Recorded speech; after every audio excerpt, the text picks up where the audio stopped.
पूरे भाई है आपका क्या नाम है? मनीष यादव। कहाँ रहते हो? मुंबई में। कितना दिन से? प्रिंस यादव। प्रिंस यादव क्या लगती हो मंजिल? मंजिल क्या मंजिल गए? दो बार। कहाँ से?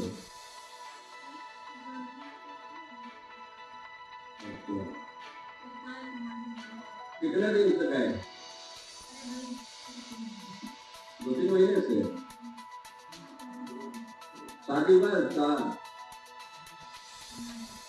कई लड़के हैं आपके? ये कई लड़का है। प्रेस वार्ता में हमारे सभी मीडिया के साथियों का स्वागत है।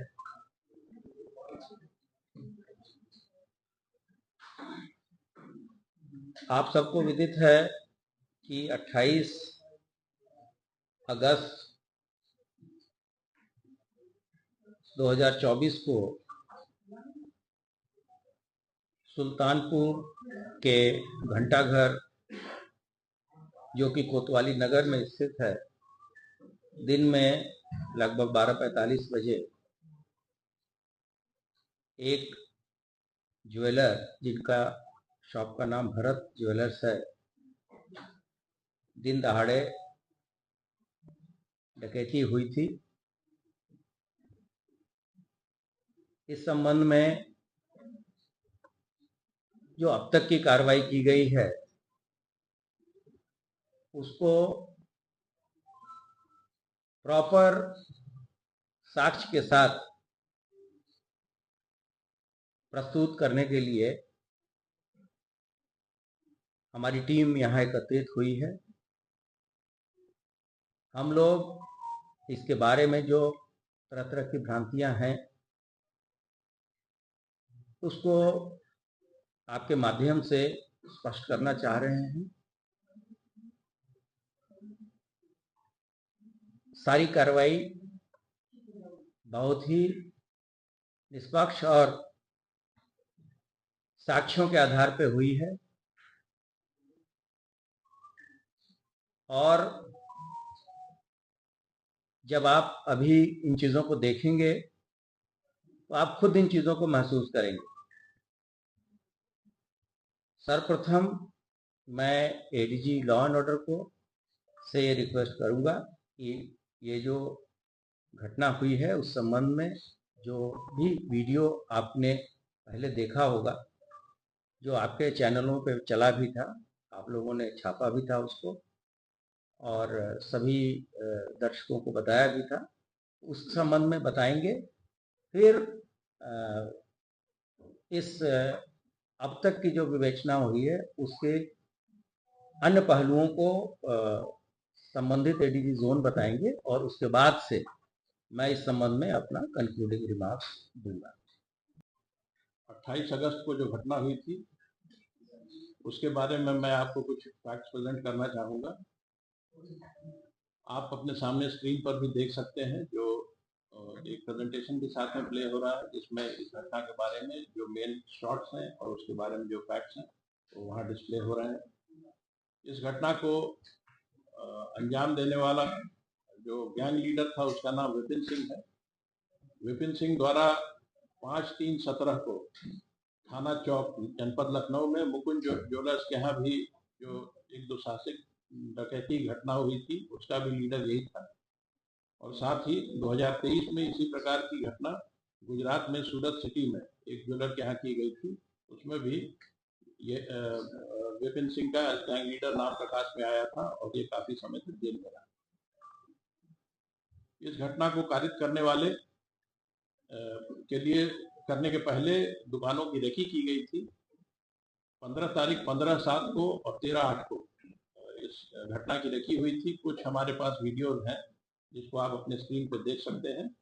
रेकी करने वाले अपराधियों का नाम था विपिन सिंह, फुरकान उर्फ गुजर, अरबाज, सचिन सिंह व पुष्पेंद्र डब्ल्यू। इस घटना को कारित करने के लिए 2 मोटरसाइकिल्स को जौनपुर से चोरी किया गया था। इसमें चोरी करने की योजना मंगेश यादव की थी, चोरी में यह व्यक्ति शामिल था, साथ ही अजय और डीएम भी इस चोरी में शामिल थे। इस घटना को कारित करने के लिए 2 समूह में अपराधी पहुंचे थे। घटना के लिए जो गेटअवे व्हीकल था वो एक बोलेरो था और उसमें पुष्पेंद्र उर्फ डब्लू, सचिन सिंह और त्रिभुवन कोरी, ये 3 लोग उसमें थे और गेटअवे का प्लान इन 3 लोगों ने बनाया था। इन 3 लोगों ने ही गाड़ी का इंतजाम किया था जो पुष्पेंद्र उर्फ डब्लू का था। जिस समूह ने घटना को किया, यानी डकैती में जो सीधे शामिल रहे, उस दुकान के अंदर घुसे थे, वो थे फुरकान, अनुज प्रताप सिंह, अरबाज, मंगेश यादव और अंकित यादव और शेखर। इनके साथ अरबाज द्वारा लाया गया एक अज्ञात व्यक्ति भी है जिसका नाम अभी तक क्लियर नहीं हुआ। इसके अलावा विपिन सिंह, विनय शुक्ला, अजय यादव, अरविंद यादव, विवेक सिंह और दुर्गेश प्रताप सिंह, ये सभी उस घटना स्थल के आसपास घेराबंदी किए हुए थे ताकि अगर कोई समस्या होती है तो ये फायर कर सकें, पुलिस को डाइवर्ट कर सकें और साथियों को भागने में मदद कर सकें। ये सभी चीजें पूरे सीसीटीवी के विश्लेषण, टेक्निकल विश्लेषण, अपराधियों के जो अपराधी गिरफ्तार हुए हैं उनके पूछताछ से ये सारी बातें क्लियर हुई हैं। इसमें इस अनावरण के लिए एसटीएफ, जनपदीय पुलिस सभी ने मिलकर काम किया और घटना का अनावरण किया। डीजीपी सर के अनुरोध से कि एडीजी जोन इसके बारे में और एसटीएफ साहब ने आपको बताया, इसमें 2 बार रेकी की गई थी जिसमें फुटेज हमारे पास अवेलेबल है और टेक्निकल सर्वेलांस से जो लोग रेकी में शामिल थे उसको देखा गया था। जो 13 तारीख को जो रेकी की गई थी उसमें फुटेज के अनुसार मौके पर विपिन सिंह थे और सचिन थे वहां पर, और उसके पहले वाली जो रेकी थी उसमें लोकेशन के आधार पे अन्य अभियुक्तों का पता चला। इसमें जो 2 मोटरसाइकिल्स थी जिनका प्रयोग इस घटना में किया गया, वो दोनों मोटरसाइकिल जौनपुर से चोरी गई थी। वहां का भी फुटेज प्राप्त हुआ था। उसके आधार पर भी अभियुक्तों की पहचान करने में उसकी मदद हुई है। उसके पश्चात जो गेटअवे व्हीकल था जो बाद में रिकवर किया गया, जो बोलेरो थी, वो बोलेरो जो है वो जिस व्यक्ति की थी और जिस अभियुक्त की थी वो भी 2 तारीख की मुठभेड़ में सुल्तानपुर पुलिस ने उन लोगों को अरेस्ट किया था, जिसमें सचिन सिंह, पुष्पेंद्र डब्लू और त्रिभुवन, ये 3 लोग इसमें अरेस्ट किए गए थे। इनके साथ जो बरामदगी हुई उसमें लगभग 15 किलो चांदी थी, मोटरसाइकिल थी और 38,500 रुपया था। आपको ये भी पता है कि जब बदमाश वहां से सीन से जब भाग रहे थे तो उस समय कुछ चीजें जो है उसी समय जो बरामद हुई थी वो भी ज्वेलर के साथ उस समय शेयर की गई। इसके पश्चात जो स्पेशलाइज्ड एजेंसी जो एसटीएफ की मदद ली गई और फिर उसमें टेक्निकल सर्वेलांस और ह्यूमन इंटेलिजेंस, इन दोनों के आधार पर पूरा सीक्वेंस जो है वो जो मैप किया जाता है घटना के बाद, मोटरसाइकिल और जो बोलेरो जो गेटअवे व्हीकल उनकी जानकारी की जाती है और उसके पश्चात जो कार्रवाई की गई है उसमें जो बरामदगी हो रही थी इसी दौरान विपिन सिंह जो इस घटना का जो मुख्य अभियुक्त है और मास्टरमाइंड है, वो वहां पर रायबरेली जेल में अपने आप को वो सरेंडर कर देता है। और जैसा कि 2023 की सूरत की घटना के बारे में अभी आपको अवगत कराया, उसमें उसके साथ ये 4 लोग मौजूद थे जो सूरत की, जो अगर आप एफआईआर देखेंगे उसमें अनुज प्रताप सिंह, अरबाज खान, विपिन सिंह और मोहम्मद फुरकान, ये मेन व्यक्ति थे जो सूरत में डकैती हुई थी। इनके साथ और लोग भी मौजूद थे। तो विपिन सिंह उसने सरेंडर किया। फिर हमने सारी कानूनी कार्रवाई करके उसका हमें 5 दिन का रिमांड मिला, पुलिस कस्टडी रिमांड, और उसके आधार पर विपिन सिंह से पूछताछ करने के बाद हमने जिन लोगों को अरेस्ट किया था उसमें दुर्गेश जो है वो एक महत्वपूर्ण व्यक्ति है, जो विपिन का इम्पोर्टेंट साथी है।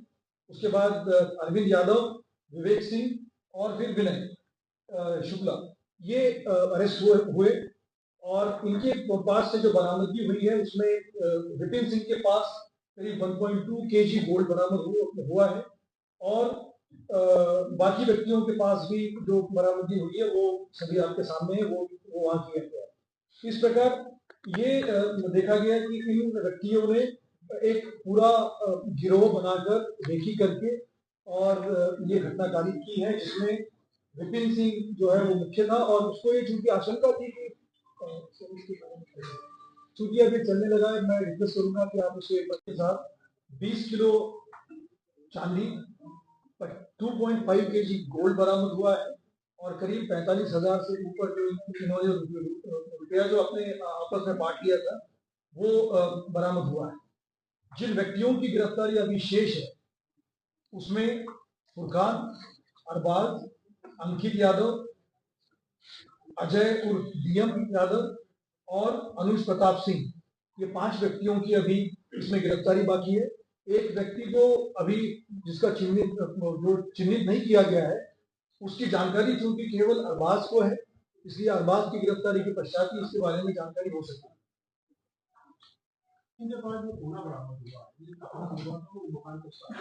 जी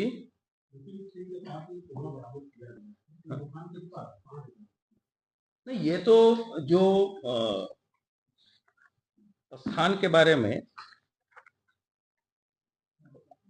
आप बताइए। में जहाँ पर विपिन सिंह रहते हैं वहीं पर उन्होंने अपने घर के सामने ही वो जहाँ पर उसको बेसिकली डंप किया था वहाँ पर हुआ है और आजकल जो जो जो बीएनएस के तहत जो हमें रिकवरी में जितनी वीडियोग्राफी और सब चीज़ करनी है वो सब प्रॉपर करके उसमें उसको रिकवर किया गया है और ये उनके घर के सामने जो खाली प्लॉट है वहां से वो बरामद हुआ है, रायबरेली में जहाँ उनका घर। जो इसमें बताया गया कि घर कटपुरवा के सामने खेत से स्टील के बक्से से निकाल के बरामद कराया गया है और जैसा हमारे एडीजी ने बताया कि जो नए कानून में रिकवरी की जो व्याख्यान दिया गया है उसमें सभी चीज़ों को, उसमें स्थान को, डेट को और समय को टैग करके रिकवरी कराई गई। कुछ टेक्निकल स्नैग है, हम इसमें हमारे पास वीडियो है जब उनकी बहन और माताजी के द्वारा खुद बताया जा रहा है कि वो 3 महीने से यहाँ नहीं है। जो तथ्यात्मक चीजें थी वो संबंधित अधिकारियों ने आपके साथ शेयर किया। इस लूट के प्रकरण में 100% सोने की बरामदगी की जा चुकी है। इस संबंध में जो ज्वेलर एसोसिएशन का डेलीगेशन विभिन्न स्तरों पे अधिकारियों से मिल रहा था, इनके प्रदेश अध्यक्ष के द्वारा कल स्वयं एक वीडियो जारी करके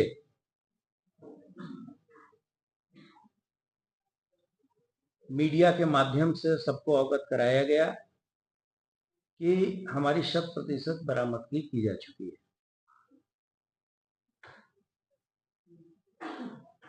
किसी भी घटना में पुलिस का प्रथम उद्देश्य घटना को अनावरित करने का है और अपराधियों को या जिन व्यक्तियों ने उस घटना को कारित किया है उसको पकड़ने का है। लेकिन जब भी पुलिस कोई कार्रवाई करती है उस दौरान बदमाशों के द्वारा भी फायरिंग पुलिस पे की जाती है। ऐसे स्थिति में जो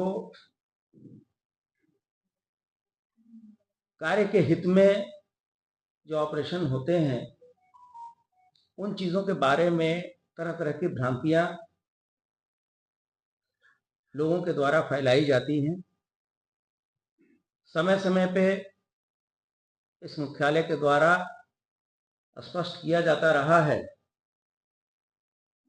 कि जितने भी पुलिस ऑपरेशंस होते हैं उसमें जो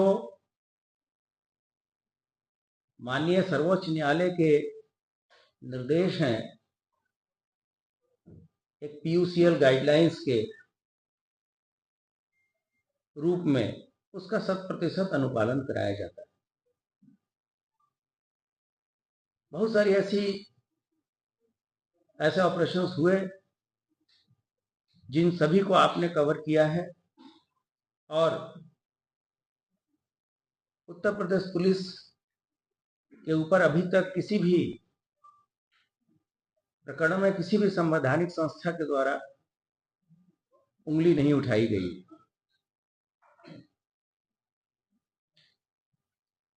अपराध के प्रति जीरो टॉलरेंस की नीति विभाग की और शासन की है और उसके लिए दिन प्रतिदिन हमारे अधिकारी खुद लगे हैं। हमारे कई साथियों ने सुप्रीम सेक्रीफाइस भी दिया, अपनी प्राणों की आहुति भी दी। इस ऑपरेशन के दौरान लोग घायल भी हुए। एक ये भी चीजें चलाई जाती है कि ये यूपी पुलिस ट्रिगर हैप्पी है, ये सर्वथा अनुचित है। उत्तर प्रदेश पुलिस राज्य की जनता की सेवा के लिए सभी तरह के कार्य कर रही है। आप लोगों ने खुद देखा है कि पिछले 13 महीने में 50,000 से अधिक कन्विक्शन हम लोगों ने सिक्योर किए हैं। वो हमारे विभाग के अंदर हम लोगों ने गवाहों को प्रोड्यूस किया कोर्ट में, उनके गवाहों की सुरक्षा दी, उसकी पैरोकारी करी। ऐसे अपराधी जिनका 40 साल से लंबा इतिहास था उनको भी सजा दिलाने में हम लोग सफल हुए हैं। उसके कारण एक अच्छा माहौल, एक अच्छा इकोसिस्टम प्रदेश में बना है और जितने भी ऐसे लोग जो कि प्रदेश के विकास और उन्नति में, प्रदेश के GDP को बढ़ाने में सहयोग दे रहे हैं, चाहे हमारे व्यापारी हों, हमारे इंडस्ट्रीज हों, बड़ी बड़ी फैक्ट्रियां हों, सबको एक ऐसा माहौल दिया गया है जिसमें वो बिना किसी भय के, भयमुक्त समाज में अपने इच्छा के अनुरूप अपने व्यवसाय को चलाएं और रोजगार पैदा करें और उसमें प्रदेश की जनता का भला हो। इस संबंध में जो भी एक समग्र प्रेस रिलीज होगा वो शीघ्र ही हम आपके ग्रुप में डालेंगे ताकि इन चीज़ों को जो हमारे प्रिंट मीडिया के साथी हैं उसको प्रॉपरली कवर कर सकें।